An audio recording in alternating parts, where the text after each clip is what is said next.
Hello friends, എല്ലാവർക്കും മറ്റൊരു പുതിയ വീഡിയോയിലേക്ക് സ്വാഗതം. It's me Akhil Satheesh and welcome to Akhil Satheesh world.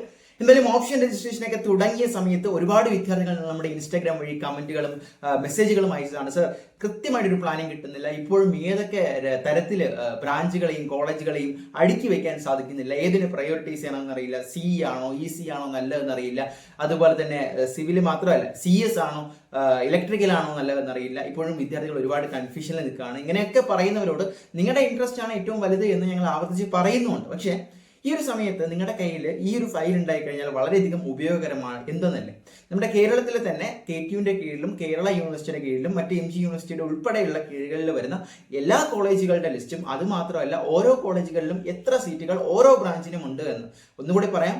കോളേജുകളുടെ complete list, അതിന്റെ കോൺടാക്ട് നമ്പർ, ബാക്കി കാര്യങ്ങൾ, അതോടൊപ്പം തന്നെ ഓരോ കോളേജുകളിലും ഏതൊക്കെ ബ്രാഞ്ചുകൾ ഉണ്ട് എന്ന കംപ്ലീറ്റ് ലിസ്റ്റ്, ഓരോ ബ്രാഞ്ചിലും എത്ര സീറ്റുകൾ ഏറ്റവും പുതുക്കിയ ഡേറ്റ അനുസരിച്ച് അവൈലബിൾ ആണ് എന്നൊരു ലിസ്റ്റ്, അതിൽ തന്നെ റിസർവേഷൻ ഉപയോഗിച്ച് ഓരോ കാറ്റഗറിക്കും എത്ര എന്ന് നിങ്ങൾക്ക് കണ്ടുപിടിക്കാൻ സാധിക്കും. അപ്പോൾ ഇതുണ്ടായാലുള്ള ഏറ്റവും വലിയ ഉപയോഗം എന്ന് പറയുന്നത്, നിങ്ങൾക്ക് ഓപ്ഷൻ രജിസ്ട്രേഷൻ ചെയ്യാൻ പോകുമ്പോൾ കോളേജുകളെ കുറിച്ച് വ്യക്തമായ ധാരണ കിട്ടും. അത് ഏത് യൂണിവേഴ്സിറ്റിയുടെ കീഴിലാണെന്ന് അറിയാൻ പറ്റും. ആ കോളേജുകൾ നിങ്ങൾ സെലക്ട് ചെയ്ത് കഴിഞ്ഞാൽ അവിടെ വെക്കാൻ കഴിയുന്ന നിങ്ങളുടെ ബ്രാഞ്ചുകളുടെ ലിസ്റ്റ് കിട്ടും. ഓരോ ബ്രാഞ്ചിലും എത്ര സീറ്റുകൾ ഉണ്ട് എന്ന് നിങ്ങൾക്ക് അറിയാൻ സാധിക്കും.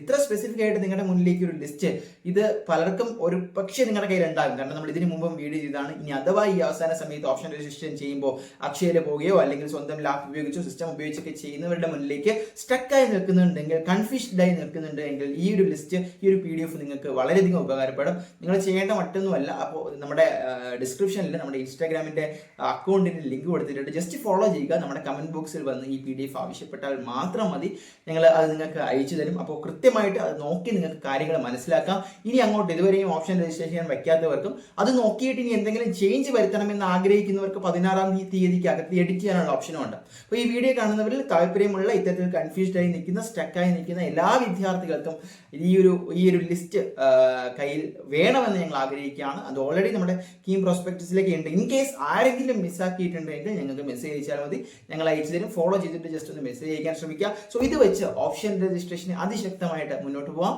അപ്പോൾ മറ്റൊരു വീഡിയോ ആയിട്ട് കാണാം. എന്തെങ്കിലും ഡൗട്ടുകൾ ഉണ്ടെങ്കിൽ കമന്റ് ചെയ്യുക. BPharm കുറിച്ചും മറ്റ് ആർക്കിടെക്ട് ലിസ്റ്റിനെ കുറിച്ചും ഒക്കെ നമ്മൾ സെപ്പറേറ്റ് വീഡിയോയിൽ ചെയ്യുന്നതാണ്. അപ്പോൾ ഞങ്ങളോടൊപ്പം തുടരുക.